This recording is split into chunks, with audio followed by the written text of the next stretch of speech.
qui a donné mission au père spirituel et dialogue, oui ou non? Si oui, sous quel format? Bon, il faut dire ici que les pères spirituels, d'abord, en tant que l'église au milieu du village, ils avaient un cahier de charges. Bien avant. Bien très longtemps avant. Et ils avaient proposé. Mais comme l'orgueil avait atteint son paroxysme le plus élevé en étant chef de l'État, mon frère, on les a surnommés des politiciens en soutane. Tout simplement parce que ces derniers avaient quelque chose qu'ils pouvaient, des biens pour les pays. Mais aujourd'hui, monsieur se trouve coincé. Et pour sa propre vie, il se dit, il va recourir sur les politiciens en soutane. Et les politiciens en soutane, oui, nous, on n'a pas de problème. Mais nous, même si vous nous insultez, nous sommes des parents, nous sommes des curés, nous sommes des pasteurs. Donc, nous allons faire... Pour l'instant, c'est M. Fekidi Tshisekedi qui est allé vers eux et il leur a demandé leur secours. Et le gouvernement congolais devrait mettre tous les moyens en œuvre pour quitter l'EAC. L'EAC, Denis Mukwege avait interpellé à son temps. Il a été traité de tous les noms d'oiseaux. Et faire entrer, n'est-ce pas, les forces de l'EAC, ce serait extravertir la sécurisation des Congolais. Ça, c'est un domaine de souveraineté nationale. On ne l'avait pas compris. Et nous savons tous comment est-ce que les forces-là de l'EAC ont quitté notre territoire. Quand vous suivez les déclarations des pays membres de l'EAC aujourd'hui, ils sont en train d'orienter les chefs de l'État à négocier directement avec le M23. Donc, ils sont pro-M23. Ouganda, il n'y a pas d'hypocrisie. On connaît déjà les réactions du fils Mukwege, comme l'a dit mon aîné ici. Vous sentez qu'ils sont pro-Rwanda. Rwanda égale M23. Mais c'est que moi je dirais que M. Félix Tshisekedi ne doit pas y aller. Totikala Setseko, Ndenali Puta, na wax de Maman Moseka, Netoko Maka Légende, na 3.5, 4.5, to 5.5 $, signature Yalibela et Tikali, inoubliable, avec le wax de Maman Moseka.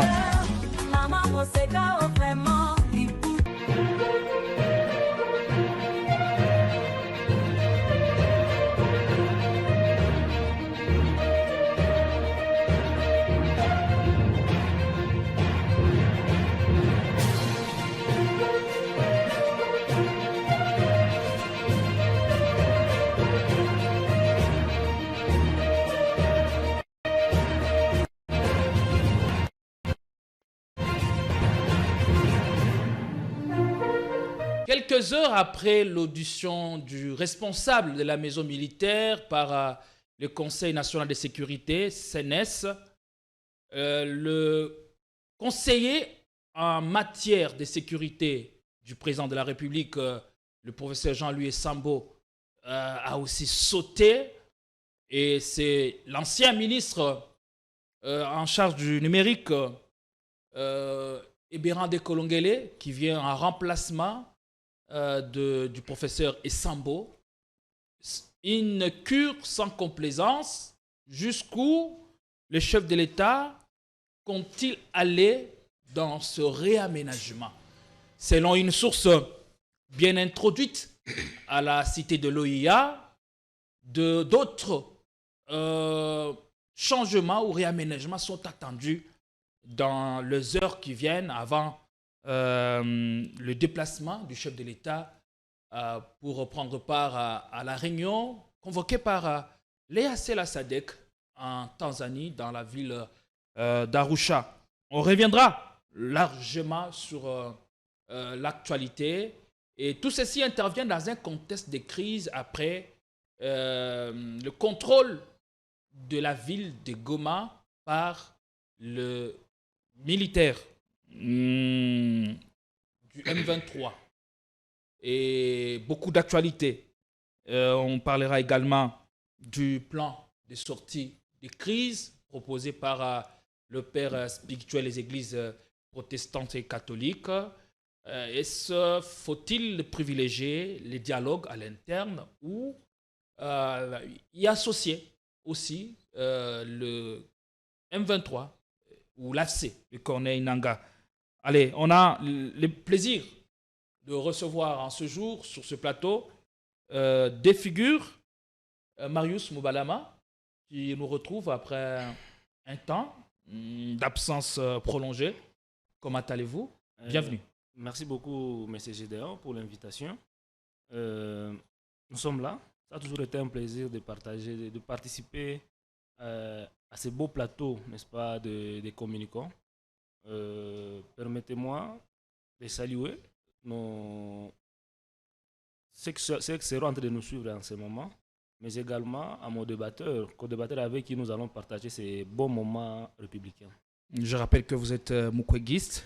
Oui, je suis proche du professeur Dr Denis Mukwege, prix Nobel de la paix, qui avant-hier a présenté de façon magistrale, n'est-ce pas, auprès du au Congrès, n'est-ce pas, de l'Union européenne, la situation qui prévaut aujourd'hui à l'est du pays. Et il a interpellé, il a mis les députés européens face à leurs responsabilités, parce qu'aujourd'hui, vous êtes sans oublier que le Rwanda est un partenaire privilégié, n'est-ce pas, de l'Union européenne. L'Union européenne a signé des contrats, n'est-ce pas, avec le Rwanda, à ce qui concerne l'achat de matières premières venant de la République démocratique du Congo. Et pourtant, il y a eu des résolutions qui ont été prises au niveau de l'Union européenne d'interdire l'exploitation et la commercialisation de matières premières venant des zones de conflit dans notre pays, que Denis Mukwege a pu décrocher. Et la même communauté internationale, l'Union européenne, a violé cette disposition, et c'est regrettable. Et c'est ainsi que le Dr Denis Mukwege a fait un appel vibrant à l'Union européenne d'arrêter ou bien de cesser, n'est-ce pas, tout soutien au Rwanda, de couper l'aide militaire au Rwanda, de couper l'aide financière au Rwanda, ainsi que de prendre d'autres sanctions économiques contre le Rwanda, afin que ces conflits qui semblent être orientés vers la population civile puissent cesser. Parce qu'aujourd'hui, on est sans oublier que Goma fait face à... On n'est pas encore dans l'émission, on parlera de ce qui se passe à Goma et même de ce que préconise le docteur Denis Mukwege comme plan de sortie de cette crise. C'était juste une question pour l'entrée à la matière. Excusez-moi, je dois aussi présenter en face de vous Monsieur Damien Terranova, c'est ça? Oui. Comment allez-vous? Nouvelle Terre? Oui, justement. Vous êtes latiniste ou... Non, c'est juste un nom que je porte. Oui, moi, merci pour l'invitation, Monsieur Gédéon. Ça a été un privilège pour moi. Et c'est la première fois que je viens participer à votre émission. Je salue aussi mon co-débatteur, Monsieur Marius Moubalama. Je salue Monsieur Jean-Pierre Kayembe, qui est le patron de cette chaîne, et aussi tous les amis qui sont derrière la caméra et les régisseurs. Je salue ceux qui nous suivent, ceux qui vont nous voir pour la première fois sur votre chaîne. Et souvent, il y a deux tendances. Il y a ceux qui nous insultent à cause de nos opinions, et il y a ceux qui nous encouragent aussi. Donc, j'ai l'habitude de les saluer partout où je passe, parce que ce sont eux qui font que nous nous améliorons. Et puis... nous nous encourageons aussi. Merci beaucoup. Et je suis sûr et certain que le débat sera républicain et ça va apporter des éclaircissements à notre chère population. Merci beaucoup. On a bon espoir que l'on passera du bon temps de télé en compagnie de nos invités et que vos arguments, vos idées seront bien appréciés par notre grand public qui ne cesse de nous soutenir dans ce que nous faisons. On va faire l'analyse des différents plans de sortie des crises, mais bien avant, parlons de l'actualité, des sanctions à différents niveaux sont attendues après la chute de la ville volcanique de Goma par les rebelles du M23. Quelques heures déjà, on a appris de sources concordantes que le responsable de la maison militaire du chef de l'État, Franck Toumba, était auditionné par le Conseil national de sécurité. Et après, c'est le tour du professeur Jean-Louis Essambo de sauter pour être remplacé par l'ancien ministre en charge du numérique et qui était même ancien directeur de cabinet du chef de l'État, qui va donc être le nouveau conseiller en matière de sécurité. Avant de parler du choix opéré sur Ibéran de Kolongele, parlons de la décision du chef de l'État. Dans un contexte de crise, on décide de faire partir ceux qui ont peut-être qui se sont illustrés ou qui se sont révélés par des résultats moins probants. Est-ce que la décision en ces temps-ci elle est bien justifiée par rapport à la situation que connaît notre pays à l'est du pays? Oui et non. Oui et non. Oui, pourquoi? Parce que on suppose que nous sommes dans un état de guerre et que toute trahison en état de guerre est passible d'une peine de mort. Et donc, la destitution de ces derniers, parce qu'ils sont au plus haut sommet de l'État, c'est une très grande responsabilité sur le plan sécuritaire, que ce soit celui du professeur Essambo ou celui de la maison militaire, parce que tout l'équipement de militaire passe par lui.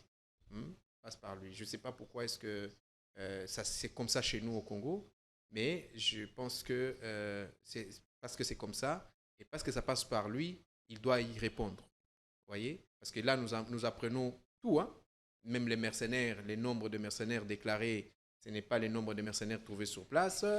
L'argent, on a vu sous les réseaux sociaux, même l'argent qu'on leur payait, il paraît qu'il y avait un retenu de 40% à la source.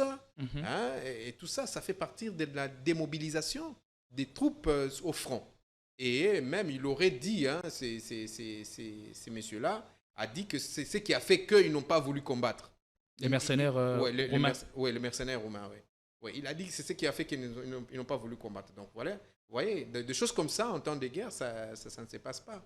Ça ne se passe pas. Alors je reviens pour un nom, mon nom. Le nom, c'est que le Congo n'a pas déclaré la guerre à qui que ce soit. Le Congo ne fait que de se défendre.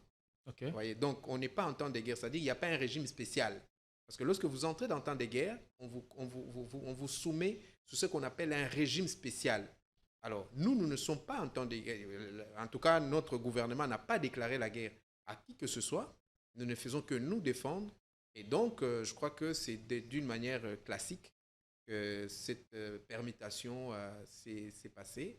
Et bon, cette audition aussi, hein, je peux le dire. Pour vous, ces changements laissent entendre qu'il y a bel et bien malaise ou que le nommé a failli à ses responsabilités, à sa mission. Oui, justement. Parce que quand j'argumente sur mon oui, vous voyez, c'est parce que tout simplement, nous sommes agressés. Il y a eu une agression face à nous et le gouvernement, je veux dire, a mis de possibilités ou bien de moyens nécessaires pour contraindre cette agression. Mais voilà qu'il y a des personnes qui, eux, ont trouvé, c'était un moment pour eux de faire des affaires. Ils ont commencé à faire des affaires en oubliant qu'il y a des vies humaines. Aujourd'hui, à Goma, il faut le dire, nous sommes à plus de 3000 morts. Alors, tous ces gens là-bas sont morts tout simplement parce que, il y a eu un monsieur qui était censé mettre le moyen à la disposition de ceux qui nous défendent, c'est-à-dire les FARDC, qui n'est pas arrivé à sa source. Voyez. Alors, et par exemple, en ce qui concerne le conseiller en matière de sécurité, le professeur Jean-Louis Essambo, qui était nommé il n'y a pas longtemps, son départ serait justifié par quoi? Il faut dire qu'il est spécial. Conseil spécial. C'est-à-dire son travail, c'est de donner des conseils spéciaux au chef de l'État. Qu'a-t-il fait qu'il n'a pas fait pour mériter cette sanction négative? Certainement, il y a des choses qu'il n'a pas faites. Parce que si peut-être le chef se dit si j'étais bien conseiller, parce que vous savez, un conseiller, c'est un agent permettez-moi de le dire, de son chef. C'est son agent, c'est lui qui l'a choisi.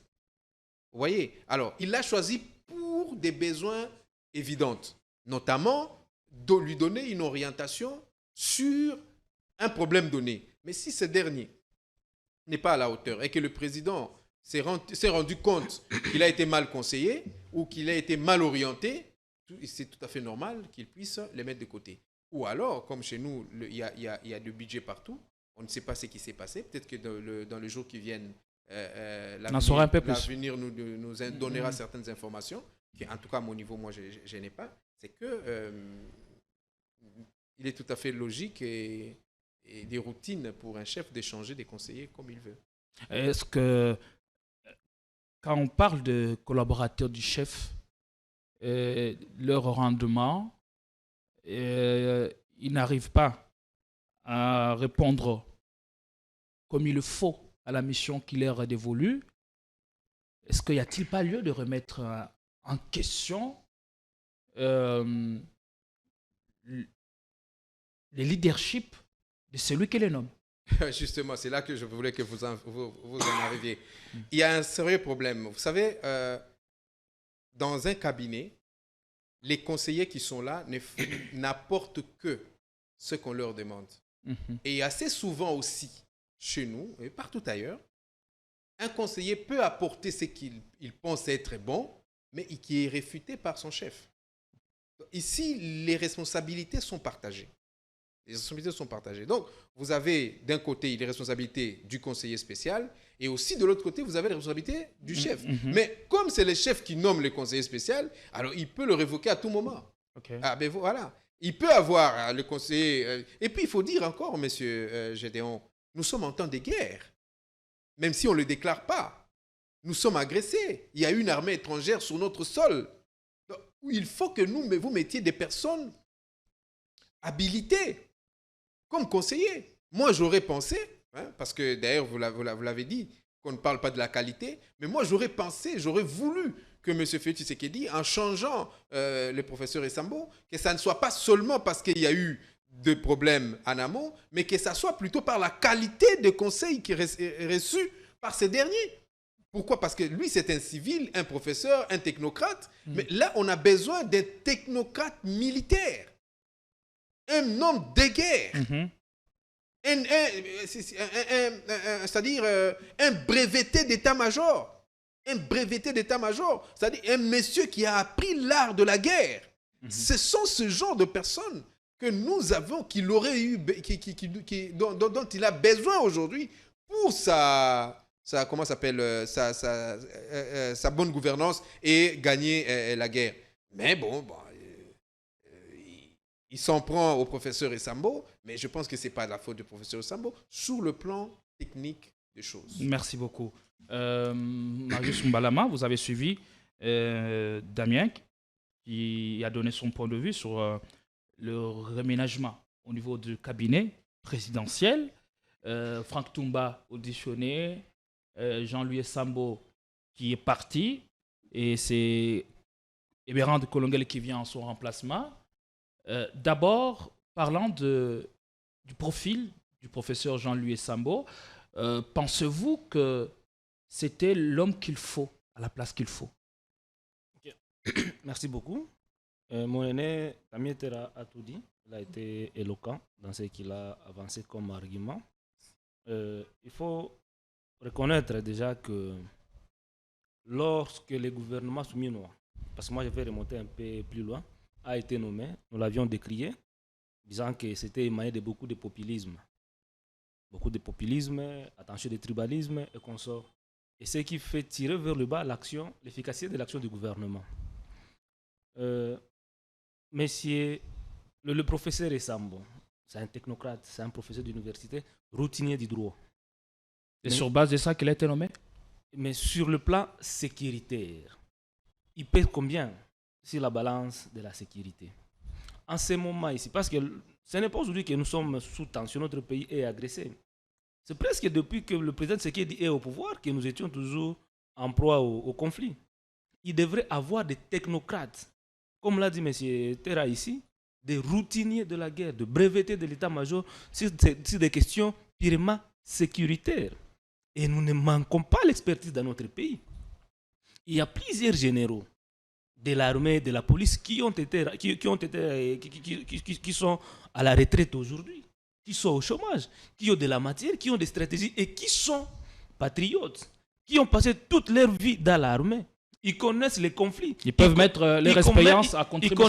Ils connaissent l'art de guerre. Ils pouvaient mettre à contribution, n'est-ce pas?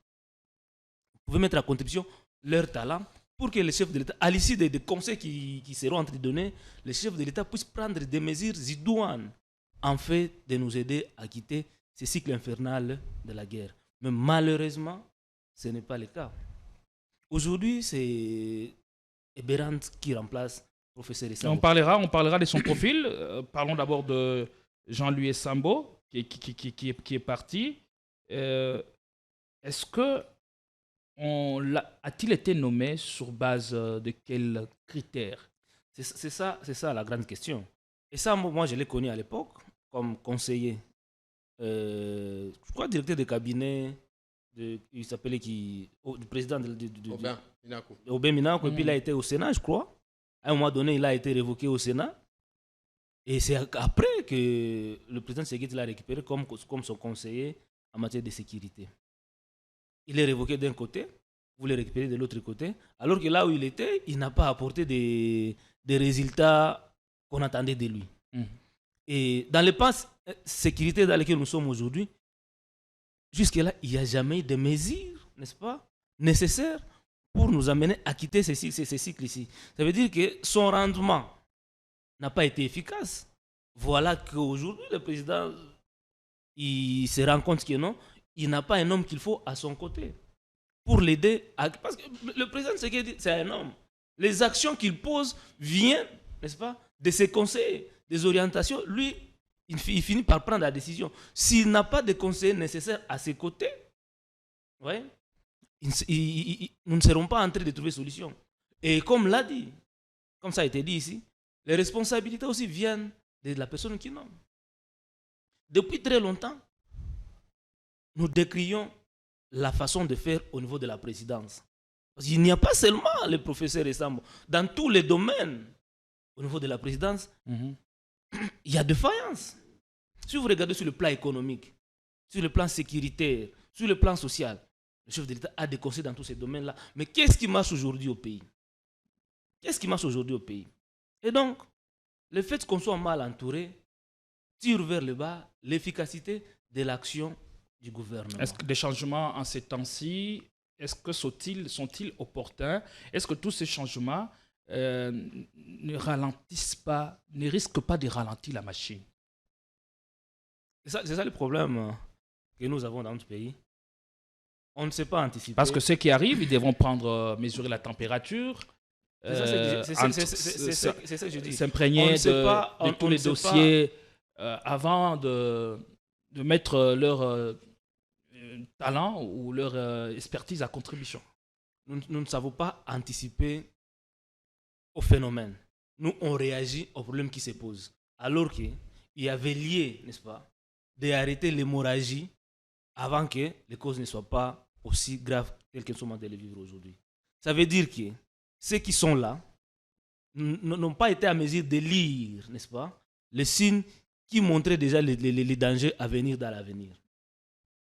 Vouloir aujourd'hui remanier, c'est normal, pour avoir autour de lui des personnes nécessaires, n'est-ce pas, en fait de permettre d'endiguer la situation. C'est comme nous avions dit. Moi, j'estime l'arrivée de professeur Eberhard ne va pas répondre aux problèmes que nous avons. Parce qu'Eberhard sera égal à Essambo. Comment ça? Ils sont tous de la même faculté, routiniers des droits. Je n'ai jamais suivi ou bien attendre Golondele dans les domaines de sécurité. Eberhard, c'est un professeur de droit. Là où il est pertinent. Mais dans les domaines de sécurité, est-ce qu'il a la maîtrise de ces domaines-là? Les problèmes que nous avons... Ce n'est pas l'homme qu'il faut par rapport à la situation à laquelle j'estime que j'estime Eberhard n'est pas l'homme de la situation à ce moment ici. Aujourd'hui, s'il faut faire des changements, il faut chercher des hommes rares, bien qui existent, mais il faut chercher à les dénicher. Où le trouver? Il faut trouver des compétents. J'ai donné l'exemple. Mais aussi des hommes de confiance, mais aussi les hommes de compétences. J'ai donné l'exemple ici. Peut-être il n'y a pas longtemps, le choix sur Eberhard est justifié par la confiance que le chef de l'État La confiance, oui. Mais la compétence aussi. Il n'a pas... Non, je dis, il ne pas les deux. Dans son domaine de droit, Eberhard, il est compétent. Il a une réputation nationale et internationale dans le domaine du droit. Oui. Dans ce domaine-là, il est compétent. On ne peut pas être, en tant qu'humain, on ne peut pas être compétent dans tous les domaines. Je l'ai dit tantôt ici, qu'il n'y a pas longtemps que le président Tshisekedi avait mis à la retraite certains généraux de l'armée. Ils sont là. Ils sont au chômage, qui peuvent contribuer. Le problème est à ce niveau-là. Mais aussi, il y a un autre problème majeur. Il y a un autre problème majeur qui gangrène notre système de défense, notre système sécuritaire. C'est la corruption et l'impunité. C'est la corruption et l'impunité. Est-ce que le chef de l'État n'essaie pas de changer son cabinet parce qu'il se méfie désormais de ses collaborateurs? Est-ce qu'il ne s'agit pas d'une question de méfiance qui l'oblige aujourd'hui à se débarrasser de certains de ses collaborateurs? Je l'ai dit tantôt ici, que le cabinet des chefs de l'État n'a pas su aider le président de la République à relever les défis dans lesquels nous sommes aujourd'hui. Quand on attend Nanga dire qu'ils ont du soutien, même jusqu'au niveau de la présidence, est-ce que ça ne pousse pas le chef de l'État à adopter une telle attitude ou à adopter un autre ton? Nanga, c'est un stratège. À l'attendre parler, c'est pour créer le débandade au niveau de la présidence autour du président. Oui. Nanga, il faut regarder tout ce que Nanga fait, tout ce qu'il dit. Rien de vrai. Nanga avait dit qu'il n'avait pas intérêt de prendre Goma. Qu'il n'avait pas intérêt d'attaquer Goma. Il y avait un communiqué officiel de leur mouvement.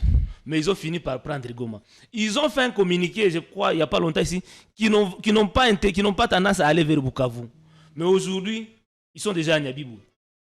Nyabibou, ce n'est pas à 5 km de la ville de Bukavu.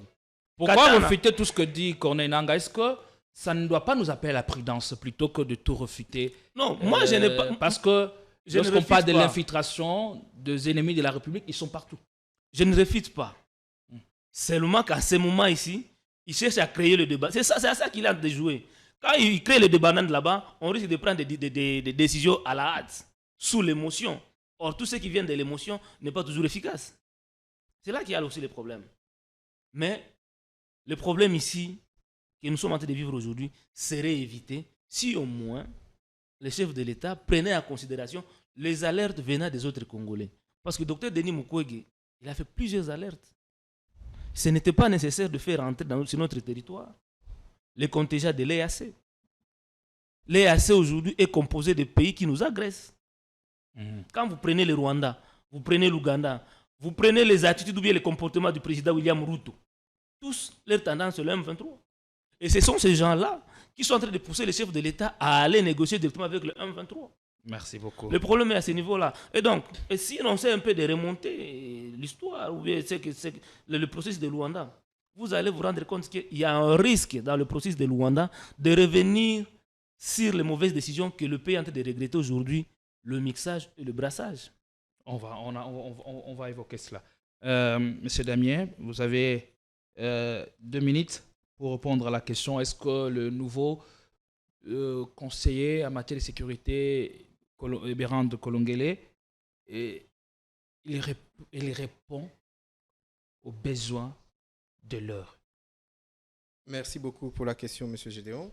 D'abord, c'est qu'il faut savoir quelles sont les attributions d'un conseiller spécial en matière de sécurité. Lorsque nous les aurons maîtrisées, c'est alors que nous pouvons critiquer et dire est-ce que M. Kolondele, c'est ça, non? Kolongele est capable de jouer ce rôle-là. Alors, lorsque je parcours les attributions attribuées à ces départements, on se rend compte que ça demande une technicité en matière de sécurité. Donc, est-ce que M. Gideon, qu'est-ce que je dis, M. Ebérand répond à cette technicité? Non. Et puis, partout où monsieur est passé, ça a été du chaos. Regardez le numérique, où il a été ministre. De quoi pouvons-nous aujourd'hui, ou qu'est-ce que le Congo a gagné pendant son passage à ces ministères-là? Est-ce que c'était lui le problème ou le contenu qu'on n'a pas su donner à ces ministères? C'est lui le catalyseur, c'est lui le distributeur. c'est lui la matrice, c'est lui le donneur de la politique à ces ministères-là. C'est lui l'initiateur même de la politique à ces ministères-là. Quand vous nommez ministre quelque part, c'est vous qui avez la charge. Mais quand on lit le programme du gouvernement, quel contenu le gouvernement congolais a-t-il donné à ses portefeuilles? Non seulement le contenu, mais lui devait faire des propositions. Parce que quand le gouvernement te nomme à un ministère, vous y arrivez, vous faites ce qu'on appelle l'état des lieux, et puis après, c'est-à-dire vous créez votre politique de gestion. Et bien après, c'est alors qu'on va vous juger. C'est sur base de ça qu'on va vous juger. Alors, il est arrivé à ces ministères, c'était chaos. Regardez, il a géré même les après camérés. À l'époque, le cabinet du président, à l'époque. Il a fait l'intérim en tant que directeur de cabinet avant d'être confirmé. Dès là, qu'est-ce qui est sorti de positif pour la République? Ça aussi, c'est une question qu'il faut se poser. Donc, ça veut dire que M. Félix Tshisekedi fait ce que nous disons à Kinshasa, c'est l'assentiment. Vous voyez, c'est l'assentiment parce que la personne qui vient de mettre là-bas, c'est encore une personne qui n'est pas capable. Et dans quel rang devrait-il trouver la personne d'abord, il faut l'oiseau rare. Mais monsieur Gédéon, d'abord, il faut être patriote. Vous savez pourquoi je parle du patriotisme? Un patriote a comme répondant ses frères de la patrie, c'est-à-dire tous les Congolais et de tous bords. Au Congo, actuellement, ce n'est pas l'expertise qui nous manque. Comme l'a dit M. Marius, vous avez des brevetés d'état-major à la retraite aujourd'hui. Je peux prendre un cas. Ils peuvent être utiles. Je peux prendre un cas. Le général Eddy, c'est Eddy, hein? C'est lui qui était chef d'état-major pendant l'époque de Kabila. Ah oui. Il s'appelait Eddy, hein? C'est lui ça va venir. Didier Toumba. Didier Toumba. C'est une valeur, ces messieurs. C'est une valeur. Mais qui est où aujourd'hui? Vous avez beaucoup de militaires que Mobutu a formés. Il y en a certains, si. Pourquoi Yazam Tapoto? Permettez-moi de mettre la langue là-dedans. Comme lui, c'est un mikiliste. Il y a des gens qui ont élu domicile en Europe aujourd'hui, mais qui sont des valeurs. Pourquoi ne s'ouvre pas à eux? Pourquoi ne va-t-il pas vers eux et leur dire, voilà, revenez, à Likambambo, Kavier, Zoa, département Oyo, je veux vraiment des propos concrets. Peut-être qu'il se pose un problème de confiance. Mais justement, c'est pourquoi j'ai parlé du patriotisme. Lorsque vous êtes un patriote, M. Gédéon, vous allez travailler avec toute personne qui a de l'expertise allant dans le sens de votre demande. Voilà. Je parle par exemple de cette... Je prends un exemple. Cette chaîne. Vous êtes le patron de la chaîne. Vous avez un frère maçon. Et un quelconque journaliste. Vous prendrez qui? Vous avez un frère qui est maçon, des formations. Mais vous avez aussi à côté un journaliste quelconque, c'est-à-dire un monsieur qui vient de nulle part. Tu ne connais pas son père, sa mère, sa tante, tu ne le connais pas. Même l'université où il a étudié, tu ne connais pas, mais tu as vu le papier que ce monsieur a fait le journalisme. Et vous avez un bureau, une entreprise journalistique. Enfin, je pense que c'est ça le mot. De télévision. Voilà. Allez-vous prendre votre frère parce qu'il parle bien français et il sait articuler les mots? Tout dépend de ce que je veux. Ou, ben voilà. Tout dépendra de ce que vous voulez. Mais si vous voulez réussir dans ce que vous faites, je crois que l'intelligence, la noblesse va vous pousser à prendre celui qui a fait le métier que vous êtes en train même si la personne partage plusieurs intérêts. Plusieurs intérêts comment? Je parlais d'un problème de confiance. Il n'est pas seulement question de nommer ou de responsabiliser, donner des responsabilités. Mais est-ce que à quelqu'un, est-ce que toutes les personnes... La personne partage, par exemple, plusieurs intérêts, au risque de vous mettre en difficulté. Ici, ce n'est pas une question de personne. Nous parlons, c'est une question de qualité des personnes. Un individu peut arriver, tu dis, bon, sa tête ne me plaît pas. Mais si la qualité qu'il a font que c'est de ça qu'on a besoin, l'expertise dont nous avons besoin maintenant, nous allons le mettre là, tout en lui disant, voilà la chose pour laquelle nous voulons que tu sois là, tu travailles pour la patrie.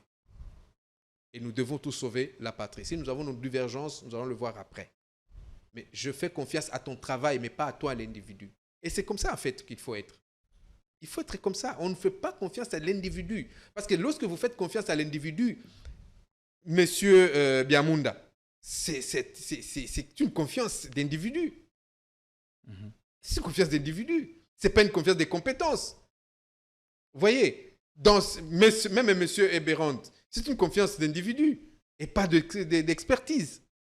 Quoique j'explique, en fait, je critique sans connaître dans le fond qu'est-ce que M. Eberand a fait comme autre formation. Peut-être qu'il a eu d'autres formations après, mais s'il en a eu, qu'il m'en excuse. Mais moi, je parle parce que je sais que c'est un technicien de droit. Vous voyez, c'est un professeur, d'ailleurs, c'est un théoricien de droit.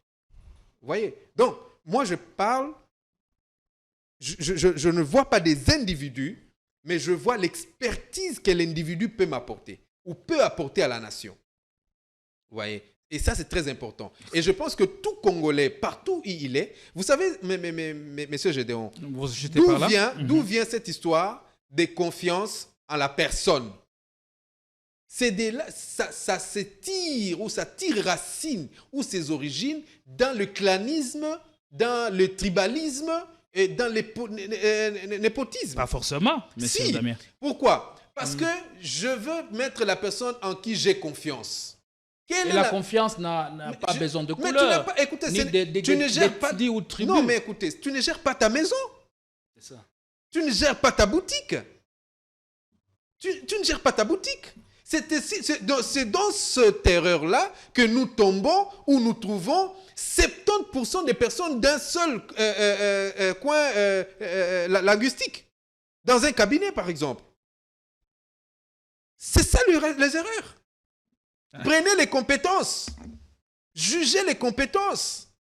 Ne jugez pas la confiance. Écoutez, tu sais que moi, je peux travailler avec vous sans avoir confiance en vous. Mais j'ai besoin de ce que vous avez. Tant que ça vous profite. En venant. Tant que ça vous profite. En venant à votre émission. Ça ne vous dérange pas. En venant à votre émission, j'ai dit, mais les temps sont durs. Hein? On t'appelle comme ça au téléphone, on te dit, bon, viens à une émission. Celui qui t'appelle, tu ne le connais pas. Tu ne l'as jamais vu. Est-ce que... Ils ont piégé. Il faut y aller ou... Est-ce qu'il faut aller ou pas? Chercher à enquêter. Je pense que tu as vu un message que je t'ai fait. Je t'ai quand même posé quelques messages.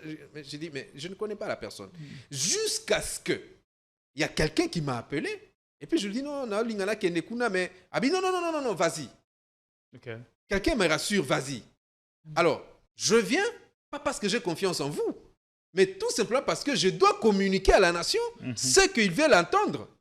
Ce que j'ai à leur apporter, notamment ce que je suis en train de dire, arrêtez du tribalisme dans vos cabinets. Arrêtez le népotisme, le clanisme. Le népotisme, c'est ça, les amis.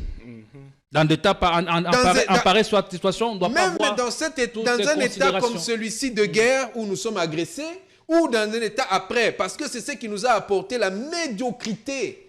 Vous mettez des gens qui vont vous prendre un discours sur TadjiPT, sur intelligence artificielle, sans contrôler, parce que j'ai confiance à la personne, je le fais passer. Mais maintenant, voilà que ça vous retombe dessus. Merci beaucoup. Donc moi, je pense que la meilleure des choses, c'est de faire. Monsieur Eberand n'est pas à sa place, qu'on prenne un ancien général de l'armée, un breveté d'état-major, qu'on va mettre comme ministre de défense et puis comme conseiller spécial en matière de sécurité. Et l'expertise, nous en avons. Nous en avons. Il faut le faire parce que les gens s'imposent. Monsieur Marius, en 2 minutes, après tout ce qui est arrivé, face à l'urgence, est-ce que pensez-vous qu'il faut élargir des sanctions ou de remaniement à tous les niveaux? Je parlais tantôt de l'impunité. Vous savez, depuis que ce conflit a commencé ici, sur les réseaux sociaux, nous étions en train de suivre comment est-ce que le militaire sur le front étaient en train de se plaindre. Comme quoi dire que certains n'ont pas de ration, d'autres les salaires ne sont pas suffisants, d'autres ils n'ont pas de munitions, ainsi de suite. Et il y a toute une chaîne de commandement qui existe quant à ça. Qu'est-ce qu'on a fait de cette chaîne de commandement par rapport à toutes ces plaintes, tous ces cris de militaires qui étaient au front? Aujourd'hui, le chef de la maison militaire est pointé du doigt. Est-ce que dans l'armée, il n'y a pas le contrôle? Parce que cela devrait être connu depuis bien avant. En fait, il y a légèreté par rapport à ce qui nous gouverne aujourd'hui. Tous ceux qui ont eu à détourner les moyens de l'État. On a laissé la situation comme ça jusqu'à ce que des villes entières tombent ou passent sous contrôle de l'ennemi pour essayer enfin de réagir. Les rapports de l'IGF, c'est toujours dans le tiroir. Ça encourage à d'autres personnes de continuer dans le même chemin parce que ceux qui ont détourné hier n'ont jamais été inquiétés. Au contraire, ils sont soutenus même par ceux qui sont censés le punir. Donc, il y a ce niveau-là. On a toujours dit que la justice est l'œuvre d'une nation. Et ces faiblesses est entretenue parce qu'ils gouvernent le pays. Et c'est cela même, la faiblesse, c'est qui tire vers le bas l'action du gouvernement. C'est inacceptable que les militaires qui sont en front puissent manquer quoi manger. Et alors que l'État aurait donné tout le nécessaire. Il y a aujourd'hui la loi de programmation dans l'armée qui semblait donner tout à l'armée. Qu'est-ce qu'on fait de cette loi-là? Par rapport à son application, quelles étaient les mesures prises pour que ceci soit réel? Pour que les soldats au front puissent se retrouver dans de bonnes conditions. Ce n'est pas qu'après des fêtes qu'on puisse maintenant commencer à recourir, commencer maintenant à contrôler la chaîne de commandement. Qu'est-ce qui a été fait, qu'est-ce qui n'a pas été fait pour... Mais normalement, aujourd'hui, face à la situation, il est nécessaire de placer les hommes qu'il faut pour booster dehors l'ennemi. Il ne faut pas, comme l'a dit M. Terra ici, chercher seulement les hommes de confiance. En cherchant les hommes de confiance, nous ramène dans le népotisme. Et quand on est dans le népotisme, on n'a plus le temps au contrôle. On sait que tout ce qui viendra de celui-là sera bon. Au contraire, sur le terrain, ça ne va pas. Ça a été dit. Nous sommes en train de lire sur les réseaux sociaux que la maison civile disait que le militaire, en fait, les Roumains étaient à plus ou moins 2500 sur le terrain. Mais après contrôle, on se rend compte que c'était à 250 personnes.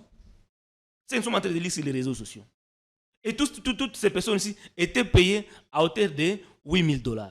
Imaginez-vous, de 2500 à 250. Et tous les 2500 là étaient payés. Quel gâchis pour ces pays. Quel gâchis, quelle perte. Et après, quand ça bardait, voilà. Ils étaient les premiers à prendre les larges. Ce sont des comportements comme ça qui rend inefficace notre armée. Nous avons une armée capable de mettre en déroute les Rwandais. Mais dans la cure dont on a besoin pour trouver des solutions idoines à la crise dans l'est de la République démocratique du Congo, le gouvernement devait être aussi concerné. En fait, c'est comme un corps. Chacun a sa responsabilité. Chacun amène sa pierre à l'édifice pour que l'édifice soit aussi solide.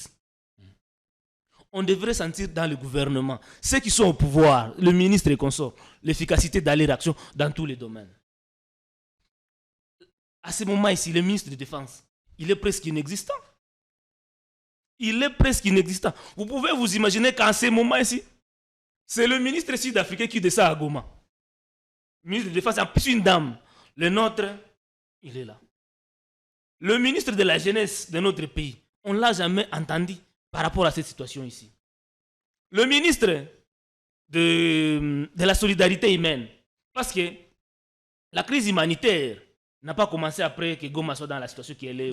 Bien avant, il y avait le ministre de solidarité humaine, on ne l'a pas senti. Humanitaire effroyable. Donc, on a, à ce moment ici, il y a nécessité d'un gouvernement, n'est-ce pas, presque de crise. On a parlé de réduire le train des institutions. Bien bon.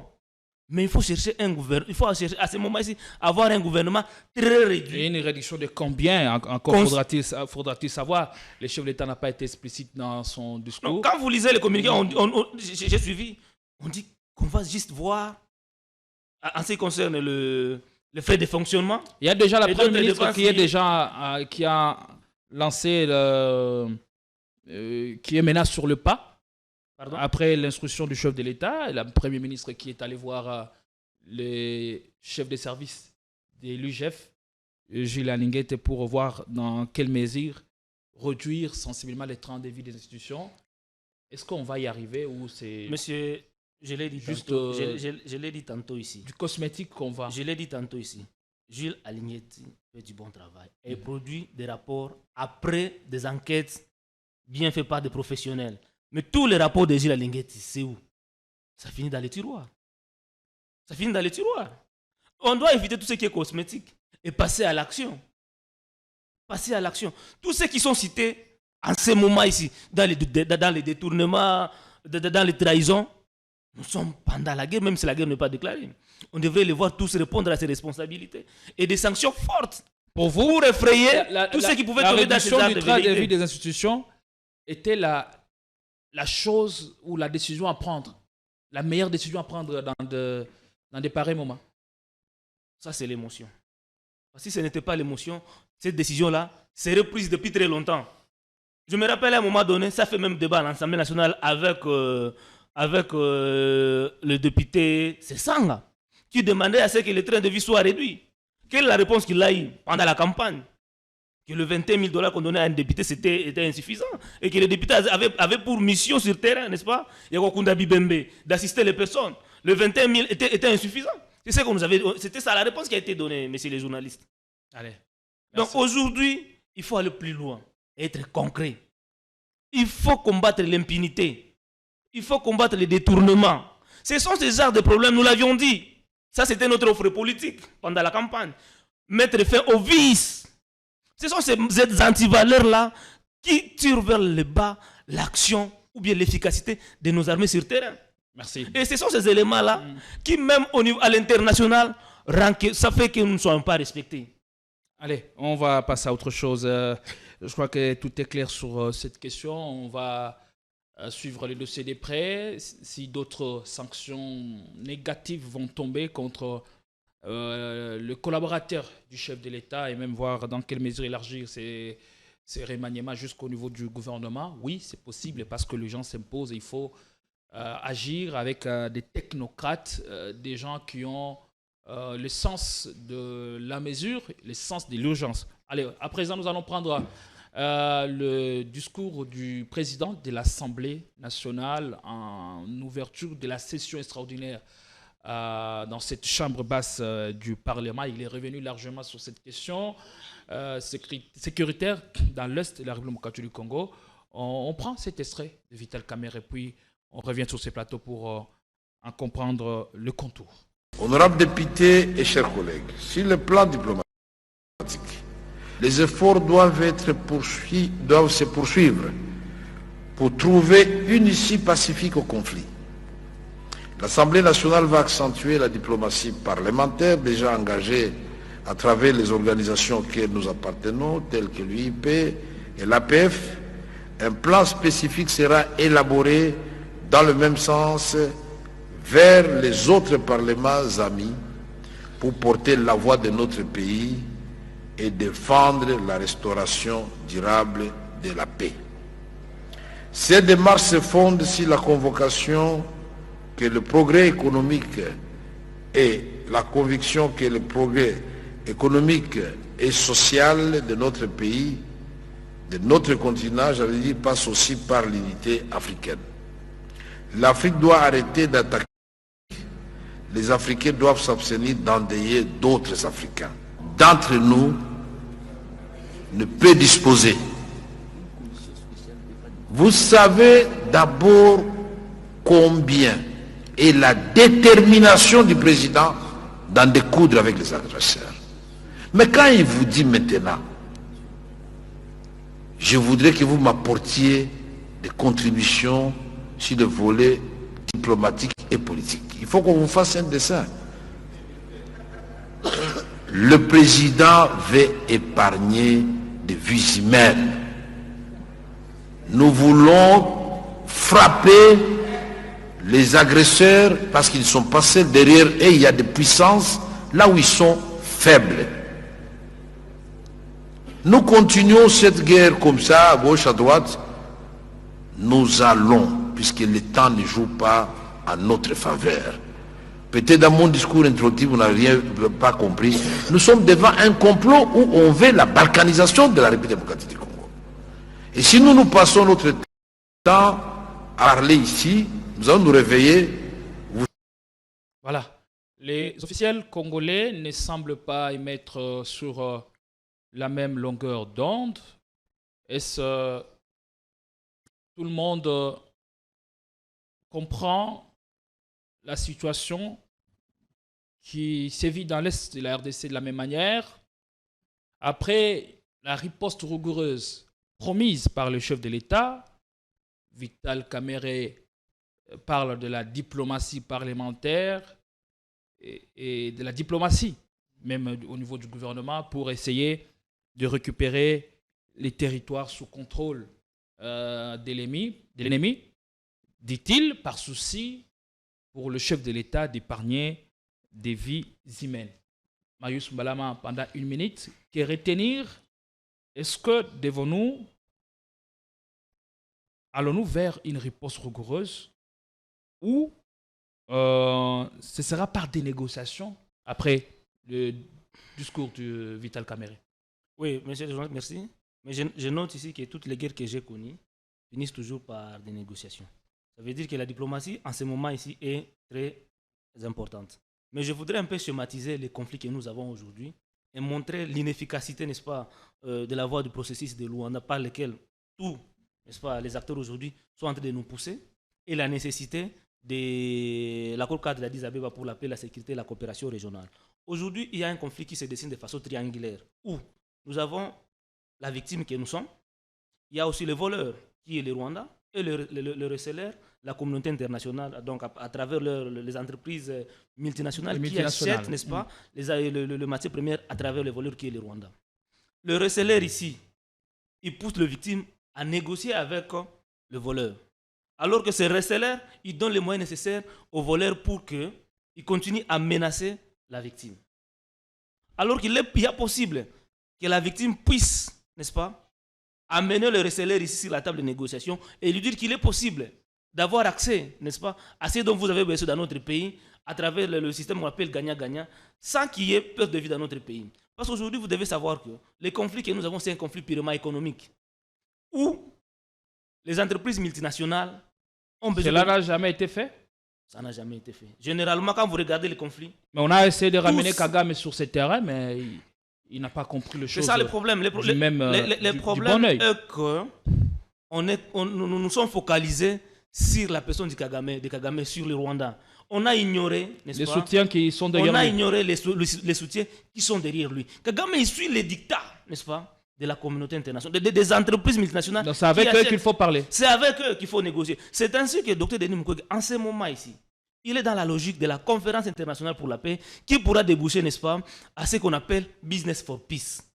Les entreprises, n'est-ce pas, multinationales ont une grande responsabilité dans ces conflits ici. Ça veut dire qu'il faut que nous puissions nous retrouver sur une même table, tous les signataires de l'accord cadre d'Addis Abeba. Et cette fois-ci, on y ajoute une donne, ces entreprises ici, multinationales, et leur dire que non, ne continuez plus à passer par le Rwanda. Parce que le Rwanda, quand vous analysez bien l'accord cadre d'Addis Abeba, avait pris l'engagement de respecter la souveraineté et l'intégrité de notre territoire. Il avait pris l'engagement de ne pas soutenir les groupes armés évoluant dans notre territoire, dont le M23. Aujourd'hui, c'est le Rwanda qui est derrière le M23. Ils avaient pris l'engagement de ne pas héberger le M23 dans leur territoire. Vous savez qu'en 2013, lorsqu'on avait défait le M23, ces assaillants s'étaient enfouis au Rwanda et en Ouganda. Alors que dans l'esprit, n'est-ce pas, de l'accord cadre d'Addis Abeba, tous ces gens-là devraient être arrêtés et ramenés dans notre pays pour qu'ils soient jugés. Ça n'a jamais été fait. Ça n'a jamais été fait.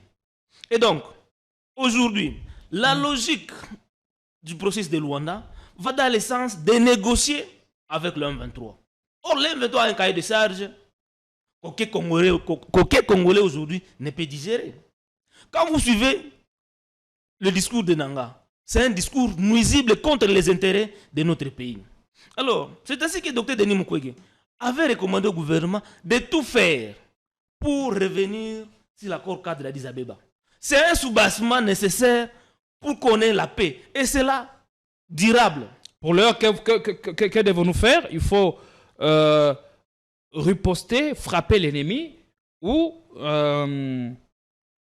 nous engager sur tout le front des guerres, activer la diplomatie d'un côté, les volets politiques et aussi le volet économique pour résoudre cette question. Monsieur Gédéon, la réponse à ce conflit existe.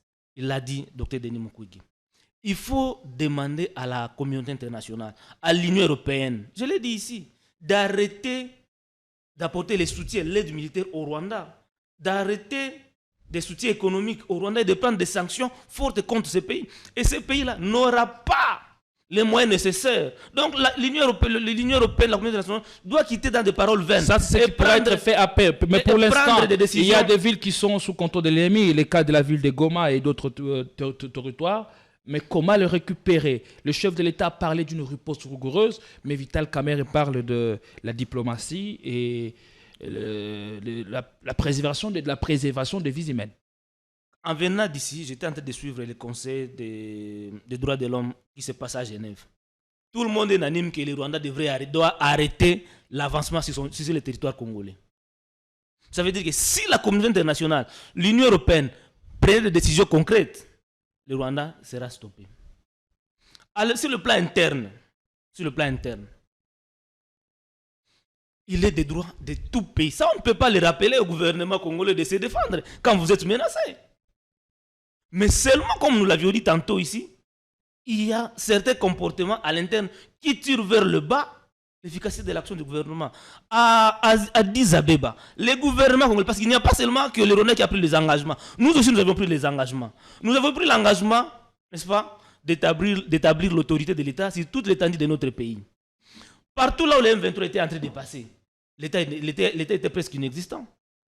Et donc, on doit travailler pour convaincre le monde à revenir sur cet accord-là. Parce que si cet accord-là, la communauté internationale était partie prenante et lui-même avait pris des engagements comme quoi il devrait sanctionner tout pays signataire de cet accord-là qui n'aura pas respecté les engagements pris. Et aujourd'hui, dans le processus de Luanda, la communauté internationale n'est pas partie prenante. C'est le Rwanda et la RDC. On peut avoir des accords entre le Rwanda et la RDC. Parce qu'il y avait déjà eu des accords, vous êtes sans ignorer qu'en 2021 à Goma, il y a eu l'accord entre la RDC et le Rwanda. Ce qui a permis, n'est-ce pas, d'ouvrir l'espace aérien au Rwandais. Qui a permis à ce que le Rwanda puisse avoir la raffinerie de l'or congolais au Rwanda. Mais tout ça n'a pas satisfait Kagame. Parce que ce n'est pas les intérêts de Kagame qui jouent. Ce sont les intérêts de la communauté internationale. Aujourd'hui, il faut dire à ces entreprises-là, convaincre leur pays, et cela passe par la diplomatie, qu'il est possible que ces entreprises-là soient établies ici chez nous. Mais dans l'entretemps, il ne faut pas l'oublier, qu'il y a un travail, il y a un grand travail qui doit être fait à l'interne. Est-ce qu'avons-nous une diplomatie efficiente pour inverser les rapports de force sur le terrain? C'est ça la grande question. Vous touchez une question très spéciale, renverser le rapport de force sur le terrain. La question de la diplomatie. Et je l'ai toujours dit que le professeur Denis Mukwege est un atout majeur dans les domaines diplomatiques pour ce pays. Il n'est pas le seul. Mais moi, je parle de Denis Mukwege. Parce que c'est au moins lui dont je connais ce combat. Au moins, je connais ce combat. Et il y a des résultats. Parce que je l'ai dit sur ce plateau. Il y a eu des résolutions gagnées en faveur de ces pays. Pardonnez-moi, Denis Mukwege. Mais que le gouvernement n'a jamais utilisé. Ouais, n'a jamais travaillé pour que ces résolutions-là soient mises en pratique par les Nations Unies. Parce que les Nations Unies peuvent prendre une résolution. Mais si vous, les pays concernés, vous ne demandez pas pour que cela soit mis en pratique, ça ne sera pas le cas. Je donne un exemple. Les rapports mapping. Vous n'avez que 30 secondes pour citer. Les rapports mapping pour condamner tous ceux qui ont participé à des crimes dans ces pays. Ça existe. fait par l'Union européenne, la communauté internationale. La justice transitionnelle Transitionnelle. demandée même par l'accord cadre d'Addis Abeba. Ça n'a jamais été mis en pratique. C'est le gouvernement congolais qui devrait écrire au Conseil de sécurité des Nations Unies pour que cela puisse établir ces tribunaux dans notre pays. Mais quelle était la réponse du Congo au Rwanda par rapport à cette question? Nous avions dit que les crimes que nous avions connus dans notre pays étaient des dégâts collatéraux, des génocides, et qu'on n'allait jamais fouiner dans le passé. Et du coup, qu'est-ce qu'on fait? On prend les rapports mapping, on met dans les tiroirs. Donc, il faut nous poser des questions internes ici. Qu'est-ce qui ne va pas dans notre pays? Merci. Et travailler pour renverser les rapports de force sur terrain. Kagame avait refusé d'aller négocier avec Tshisekedi, d'aller raconter Tshisekedi à Luanda. À ce moment-là, les Goma n'étaient pas dans la situation où nous sommes aujourd'hui. Mais pendant que la situation s'empire, c'est alors que Kagame accepte maintenant d'aller négocier avec le président Tshisekedi. Qu'est-ce que cela cache? Donc, il travaille pour avoir les rapports de force supérieurs aux nôtres. Il a retardé. Il a retardé, il s'est organisé, il a pris de la force, et alors il va maintenant dans le clan, dans son clan qui est l'EAC. Là, je compte un peu sur la SADC. Mais on risque de minoriser. On en parlera. Ne vous mêlez pas le pinceau, monsieur Marius Mbalama. Allez, je me tourne vers Damien Terra. Mais j'ai l'impression que nous nous perdons de vue, nous Congolais par moment. Une question peut-être pour éclairer la religion de notre public. Avec qui sommes-nous en guerre aujourd'hui? Ou bien qui nous combat? Est-ce que, en tant que nation, pouvons-nous détecter ou citer nommément avec tous ceux qui nous combattent et qui freinent l'élan de développement de notre pays? Merci beaucoup, M. Gédéon. Merci pour la question. Merci pour l'intervention magistrale de M. Marius. Il a dit beaucoup de choses très, très, très importantes dont le pays en a besoin. Et il suffit de le suivre. Et s'ils peuvent avoir l'amabilité de mettre en pratique certaines choses qu'il a relevées ici. Avant de répondre à votre question, que j'ai bien notée, je vais quand même parler de l'impunité. Parce que dans la première question, il a chuté par ça. Vous allez comprendre qu'au Congo, c'est ce qui tue en fait le Congo. Moi, quand je parle de Congo, je voudrais qu'on stigmatise ou bien qu'on sectorialise les choses, qu'on les mette dans un, qu'on les mette sur chaque problème sur un plateau pour bien les décortiquer. Alors, vous avez une question d'impunité interne. Aujourd'hui, Jean-Lucien Sambo est dénu de ses fonctions. Jean-Louis Sambo. Jean-Louis Sambo est dénu de ses fonctions. Parce que Goma est tombé, on lui reproche une certaine négligence. Mais quand on l'a nommé à ces postes, c'était pour qu'il fasse quoi? Pour qu'il apporte quelque chose, n'est-ce pas? Mais quand il ne l'apporte pas, en tant qu'État, État de droit, monsieur doit répondre devant un juge. Pourquoi il a exercé de la négligence dans sa façon de faire le travail? Il doit répondre devant un juge. C'est-à-dire, monsieur doit être mis de côté. Est-ce qu'était-il aussi évalué périodiquement? Mais c'était justement, je suis en train de parler de tout ça là. Normalement, dans un État, il doit répondre. Monsieur Biamunda, Franck, lui aussi, après avoir eu tout ce que nous avons sur les réseaux sociaux, parce que tout passe par lui, parce que vous savez, c'est la maison militaire qui s'occupe de l'équipement, qui s'occupe de la ration, qui s'occupe de tout. Ce qui est militaire. Eh bien, après avoir connu une défaillance, comme ce que nous venons de connaître, lui aussi devait répondre devant un juge pour voir qu'est-ce qui s'est passé réellement, est-ce qu'il est fautif ou pas. D'accord? L'entendre par la CNS, qui est déjà sortante, dont le premier est tombé, donc ça veut dire qu'il pouvait peut-être, je dis bien peut-être, être en connivence. Mais écoutez, Ce n'est que la tête qui est tombée, les membres sont là, c'est un serpent à plusieurs têtes. Vous voyez? Donc, on ne va pas trouver des solutions. Et donc, s'il y a toujours l'impunité, on n'ira pas de l'avant. Vous avez parlé de la balkanisation de l'Est, qui est très, très, très importante, parce que c'est une question sur laquelle nous avions eu à faire plusieurs émissions. On a coulé la salive sur cette question-là. Mais qu'est-ce que le Congolais fait aujourd'hui? Est-ce que c'est une réalité? Pour empêcher à ce que cette balkanisation ait lieu? Que ce soit une réalité On en parle ou pas, depuis des années, mais... Que ce soit une réalité ou pas, mais parce qu'on en parle, ça veut dire qu'il y a un goût sous roche, quelque part, et il faut qu'on en termine pour lever toutes les équivoques et trouver des solutions idoines à cette question-là. Voilà pourquoi nous soutenons certaines choses, notamment les dialogues entre Congolais, les dialogues, c'est-à-dire la cohésion nationale, l'entente nationale sur le plan, sur l'espace. Le pacte social que congolais. propose les pères spirituels, le sentiment de vivre ensemble. Un pacte social pour que nous ne puissions plus retourner dans ce que nous connaissons aujourd'hui et ce que nous avions connu à partir des musées. Parce que quand la guerre est entrée, c'est alors que des groupuscules ont commencé à naître dans la République démocratique du Congo et arriver jusqu'ici. Alors, vous avez aujourd'hui, vous avez des exemples de développement dans le monde, des pays qui se sont développés sans beaucoup de casse. Tout simplement parce que si vous êtes nationaliste et vous avez l'impunité dans votre pays, je crois qu'il sera même difficile qu'un fils du pays puisse prendre les armes. C'est un travail que nous devons faire à l'interne d'abord. Alors vous comprenez pourquoi il y a eu le récent enjeu du développement de cette crise dans l'Est du pays. C'est parce que nous, à l'interne, nous avons failli, ou il est de notre responsabilité en tant que pays, peut-être une question de gouvernance ou d'illégitimité de sécurité. C'est tout ça là, mon frère, mon cher ami. C'est tout ça là. C'est tout ça, tu mets ça dans un sac.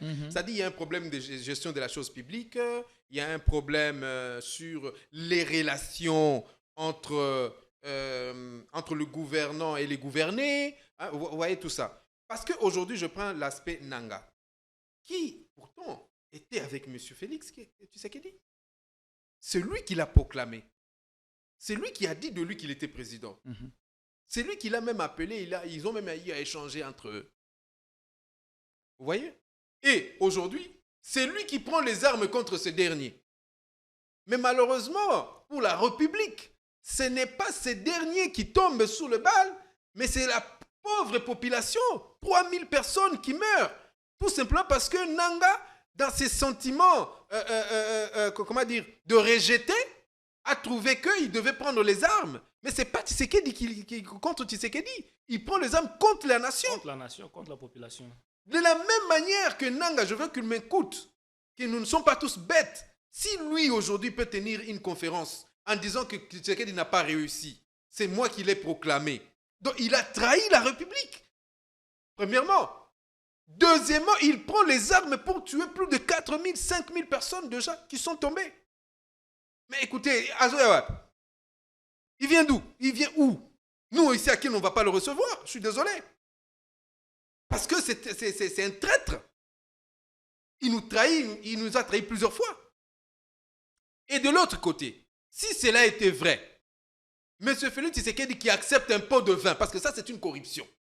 Ce n'est pas toi qui gagne, mais c'est toi qu'on proclame. Et tu acceptes. C'est-à-dire, tu endosses le forfait. Tu deviens complice. Voilà là où il y a le problème aujourd'hui. C'est tout ça là le problème. Tu ne peux pas prétendre d'aimer la patrie avec cet art qu'il traîne partout. Aujourd'hui, dans toutes les officines du monde, il ne peut pas entrer. Parce que quand on le voit, il dit, ah non, ça c'est un fausseur. Ah non, ça c'est un fausseur. Non, Mouta, non, c'est un fausseur. Vous voyez? Donc, d'où le dialogue entre Congolais. Voilà pourquoi je veux revenir sur quelque chose que mon frère a dit. Dialogue sur réconciliation, paix et vérité. Je veux revenir sur quelque chose que mon frère a dit. Et ce que vous dites. Eu égard à cet art qu'il a déjà. il peut sauver la nation en allant vers ses frères. Mes frères, j'ai brûlé la maison de notre père. Mais je pense que je peux la reconstruire, mais pas seul. Au village, on ne construit pas une maison toute seule. À moins que vous soyez un rejeté. Je vous prie de revenir. Un monsieur comme monsieur Mukwege va arriver. Il va vous dire dans ma mallette, voilà ce que moi j'ai. Un Katumbi va venir. Il va vous dire que dans ma mallette, voilà ce que moi j'ai. Vous savez que sous le plan économique et sous le plan de développement, monsieur Katumbi a déjà des contrats. Des sociétés qui vont exécuter la voirie, qui vont mettre de route, qui vont mettre le chemin de fer. Qu'est-ce qu'ils attendent pour se déployer chez nous? Pardon? Qu'est-ce qu'ils attendent pour Non, se mais déployer? écoutez, c'est de ça que nous sommes en train de parler, c'est le climat politique. Climat politique. Le climat politique n'est pas adéquat. C'est pourquoi moi je suis d'accord avec le prêtre qui ont émis le vœu de commencer un dialogue. Mais je voudrais que ce dialogue soit un dialogue franc et sincère. Katumbi a déjà reçu l'invitation de... Katumbi a eu l'invitation, mais il a répondu par le voie, social, à part le réseau social X. Je l'ai lu. Et il a dit que qu'est-ce que nous pouvons encore faire? Parce que si tout ce que nous faisons, notre interlocuteur n'exécute rien. Là, il fait allusion à l'accord ayant mis en place l'union sacrée. L'union sacrée, par exemple. Est-ce que le contexte est-il le même aujourd'hui si cela se faisait sous les auspices des ce contexte de la mégestion de l'union sacrée qui nous amène à la guerre. Il sera tenté d'y répondre si une invitation lui était lancée et qu'il y avait des garanties de part et d'autre. C'est un amoureux du Congo. Il aime sa population, il aime son pays. Si on lui lance une invitation, parce que les prêtres vont aller vers lui. Ouais, ils vont aller vers lui parce que vous connaissez qu'il est malmené au pays. On lui a octroyé un faux dossier. Un faux dossier disant qu'il était en train d'aménager un aéroport pour... Il est en exil ou il a jugé de combattre le régime de l'extérieur? Non, il ne combat pas le régime de l'extérieur ni le pays. Il est en train de prendre des contacts pour mieux faire les choses dans son pays. Vous voyez? Et c'est pareil que Mukwege. Je pense que lui aussi, il est à l'extérieur depuis après les élections. Il n'est plus revenu. Ça ne veut pas dire qu'il est en exil. Mais il travaille là où il est aussi. Il est à l'extérieur depuis le 15 janvier. Ah ben voilà. Depuis le 5 janvier. Alors, nous sommes en guerre contre qui? Voilà, nous sommes en guerre contre qui? Ça, c'est une très bonne question, très cher ami.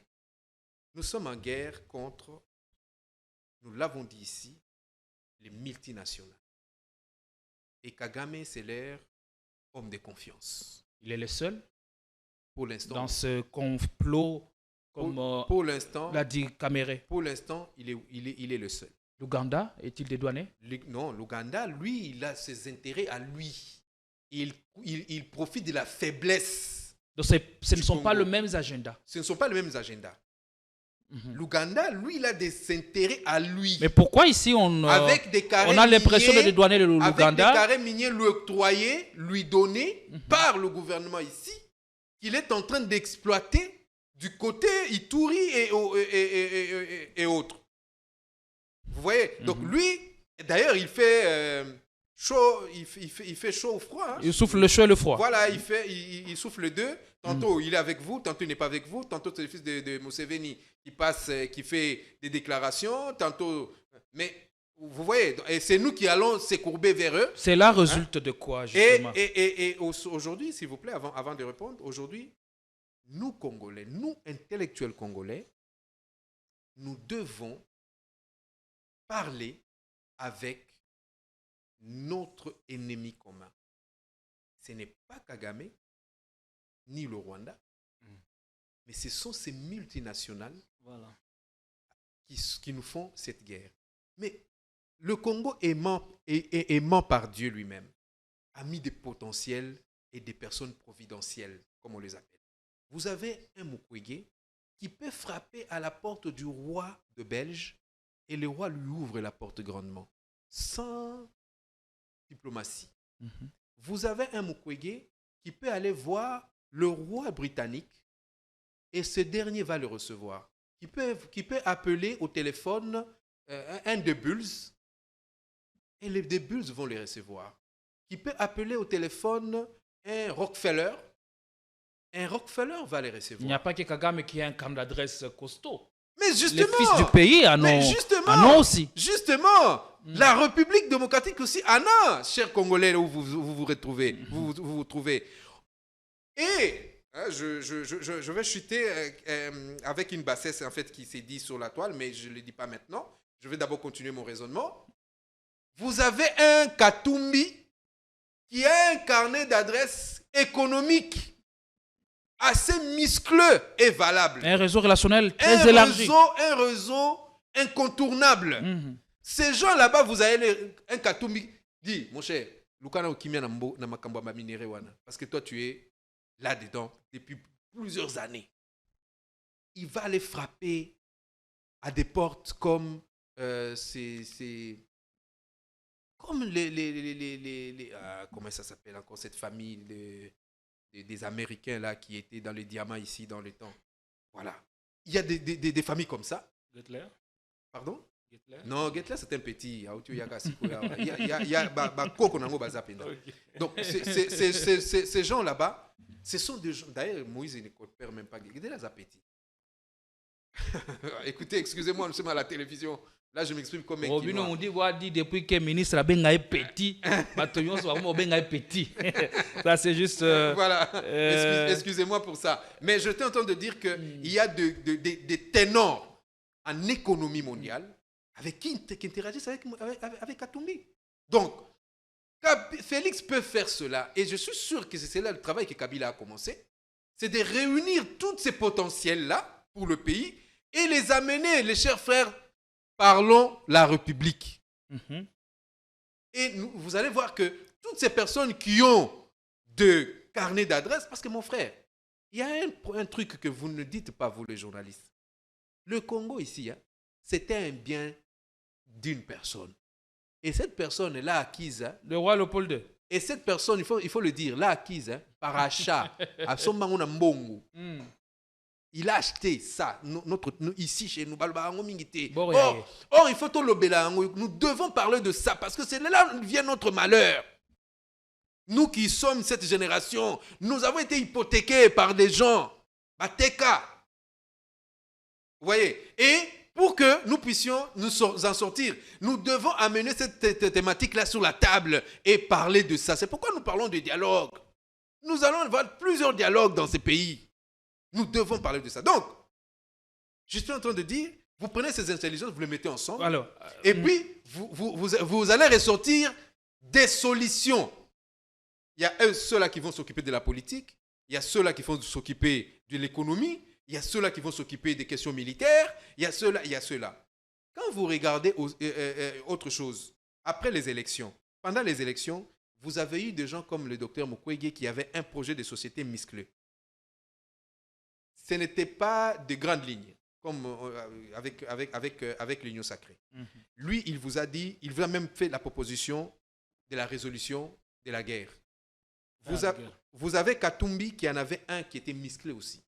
Il vous donne des propositions, comment est-ce qu'on peut finir la guerre. Mais après ça... Il a dit en 6 mois, après ça... C'est possible de... Au lieu de critiquer sans intelligence... La sécurité. C'est dire de 6 mois qui est possible, qui n'est pas un mot sorcier comme escarmouche.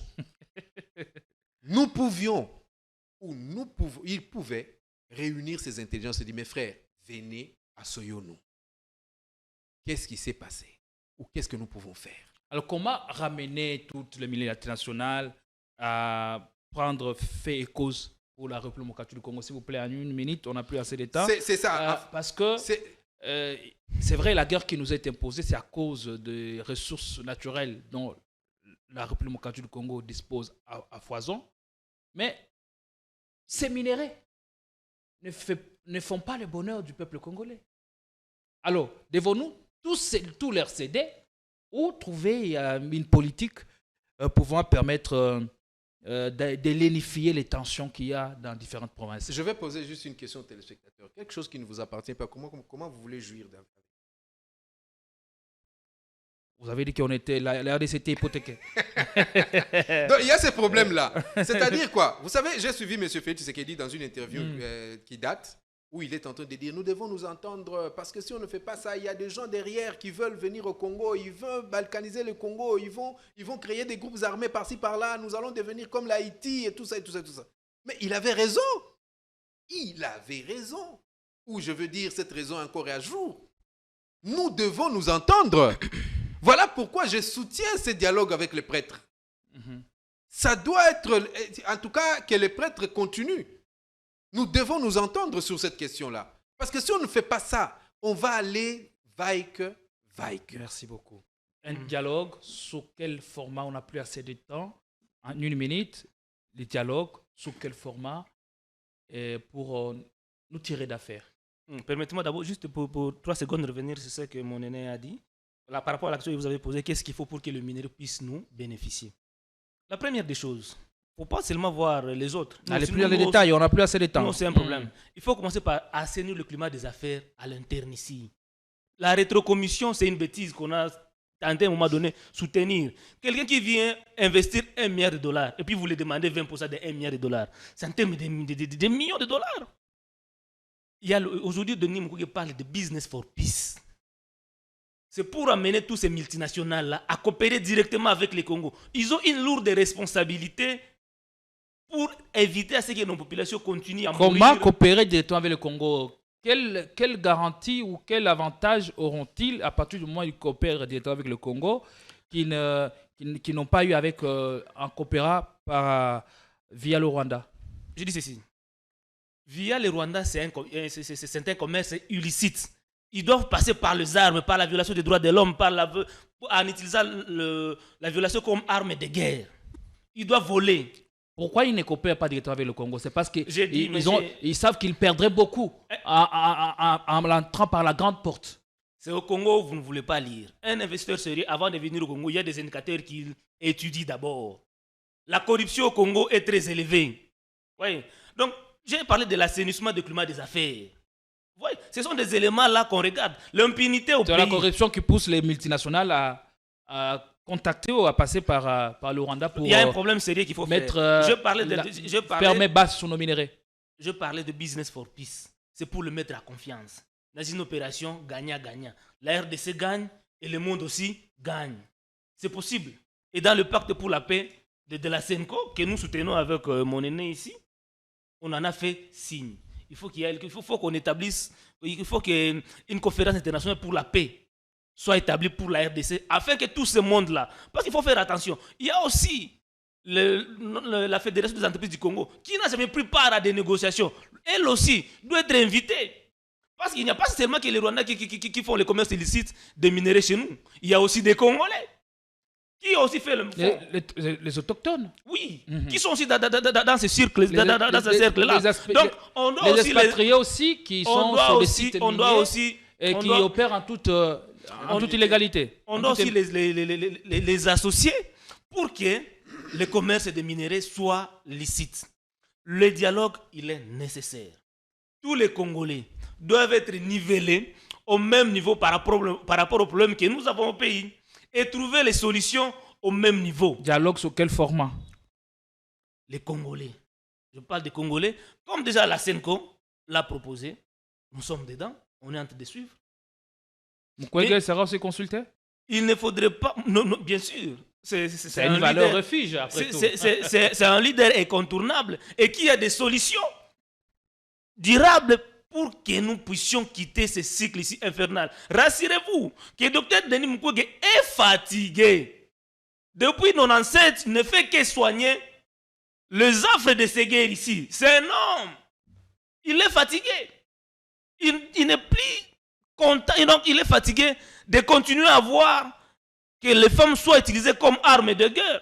Mon frère, on détruit la femme. Et cela est fait à dessein. Sachant que l'économie congolaise aujourd'hui est soutenue par la femme, il faut détruire ces côtés-là pour que nous soyons toujours tenus à genoux. Et donc, ce dialogue-là est important. Il faudra seulement qu'on ne puisse plus tomber dans les erreurs du passé. Parce que plusieurs dialogues nous a amenés au les mixage et au brassage. réparateurs des femmes.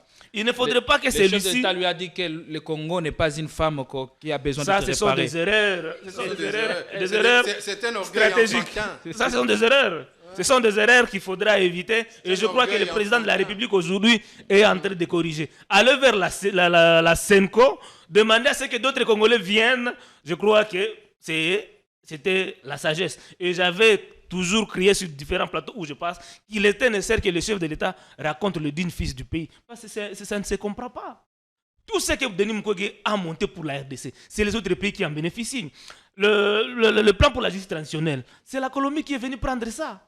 Ils ont même amené Dr Denis Mukwege chez eux pour expliquer comment faire en fait que la justice transitionnelle soit établie dans leur pays. Les médecins de la Fondation PANS sont été importés par l'Ukraine. Ce sont eux. Le plan de Mukwege est implémenté aujourd'hui en Ukraine. Mais nous, les Congolais, est-ce qu'on en bénéficie? Ça, ce sont des erreurs. Mukwege, c'est une cartouche très nécessaire pour la diplomatie de notre Congo et on doit en tenir compte. Merci beaucoup. On va maintenant chuter une minute chacun pour terminer.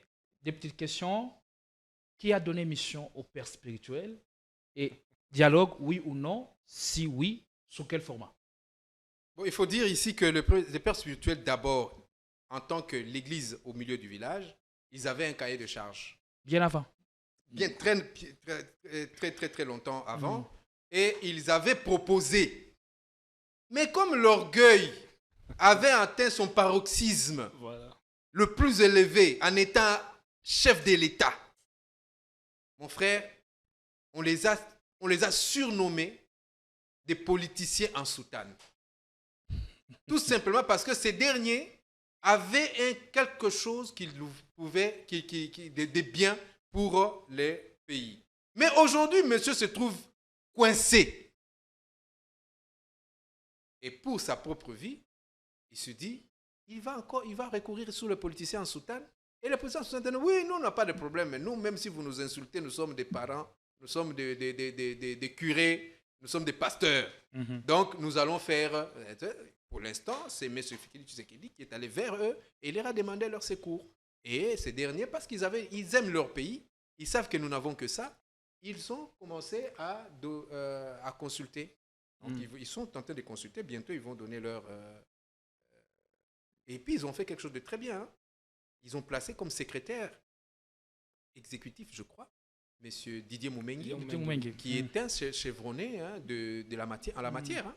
Il a écrit 2 livres sur la paix pour ces pays. Donc, je pense que ces messieurs-là, c'est une crème de la République et ça a été bien fait de l'avoir associé. Le dialogue s'impose absolument. Les dialogues sous quel format? Ça doit être sous un format nationaliste, et traditionnel. Pas, quand je dis nationaliste et traditionnel, vous savez, en dessous, il y a du politique là-dedans et tout ça. Et tout le monde doit adhérer à ces dialogues-là pour que nous puissions demeurer une paix durable et très définitive. Merci. Une minute. La réunion de ce samedi. Le chef de l'État est attendu.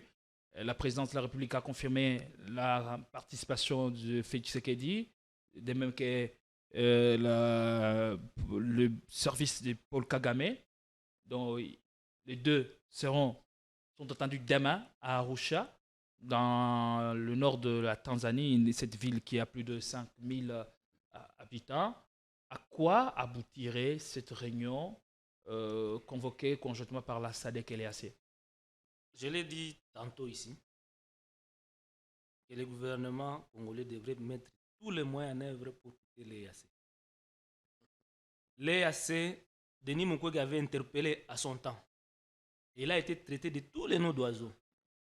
Que faire entrer, n'est-ce pas, le force de l'EAC, ce serait extravertir la sécurisation des Congolais. Ça, c'est un domaine de souveraineté nationale. On ne l'avait pas compris. Et nous savons tous comment est-ce que les forces là de l'EAC ont quitté notre territoire. Quand vous suivez les déclarations des pays membres de l'EAC aujourd'hui, ils sont en train d'orienter les chefs de l'État à négocier directement avec le M23. Donc, ils sont pro-M23. Ouganda, il n'y a pas d'hypocrisie. On connaît déjà les réactions du fils Mukwege, comme l'a dit mon aîné ici. Vous sentez qu'ils sont pro-Rwanda. Rwanda égale M23. Et le Kenya, pareil. Et pourtant, tous ces pays-là, nous les avions donné tout ce qu'il fallait. C'est sous ces pouvoirs ici que le Kenya a acheté une des grandes banques congolaises. Et ils font de bonnes affaires dans notre pays, au détriment des Congolais. Donc, grand chose de sortir de cette réunion. En tout cas, de cette réunion, samedi. Heureusement qu'il y aura la présence de la SADC, qui sont des amis vrais depuis belle lurette, SADC. Ils sont là. Mais eux aussi, on les Est-ce qu'il faut croire au soutien de la communauté, de toutes ces forces sous-régionales? Parce qu'on a même tendance à croire au soutien d'autres pays.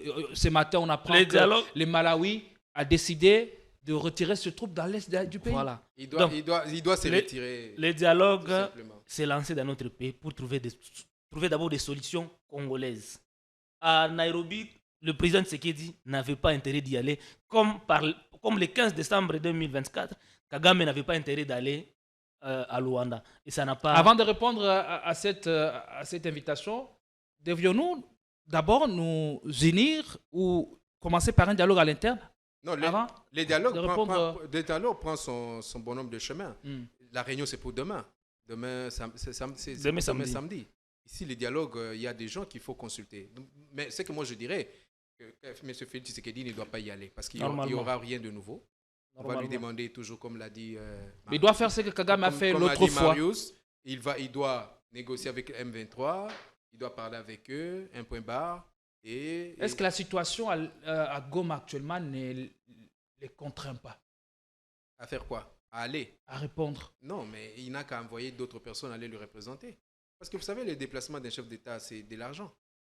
Il envoie la ministre des Affaires étrangères aller les représenter. Elle se défend bien, jusqu'à preuve du contraire. Et c'est une femme qui défend bien la République jusque-là.